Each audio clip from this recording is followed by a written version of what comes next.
Hello guys, আজকে চলে যাব বড় কাছারিতে। তো দেখো, দিদির মেয়েকে নিয়ে বড় কাছারিতে যাওয়া হবে। তো বড় কাছারিতে পুজো দিতে যাওয়া হবে। এখন লোকজন আসেনি সব, তাই জন্য আমরা এখানে অপেক্ষা করছি গাইস। তো সবাই চলে এলে আমরা বেরিয়ে যাব। তো গাইস, আমরা বেরিয়ে আছি। তো দেখো, অনেক লোকজন বলেছে, তো সবাই মিলে যাচ্ছি।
আমরা বড় কাছারিতে পৌঁছে গেছি। তো এখন পুজো দেওয়া হচ্ছে। পুজো দেওয়ার পরে দেখো, আমরা একটু পার্কের দিকে ঘুরতে গেলাম।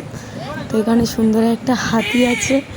তো মানে আসল না, এমনি নকল হাতি। তো ওখানে ঘুরে একটু মেলাতে ঘুরে নিচ্ছি। ঘুরে টুরে আমরা এখন খাওয়া দাওয়ায় বসেছি। দেখো গাইস, সব খেতে ব্যস্ত। অনেক বেলা হয়ে গেছে, তো তাড়াতাড়ি খেতে দিচ্ছে। আচ্ছা, এখন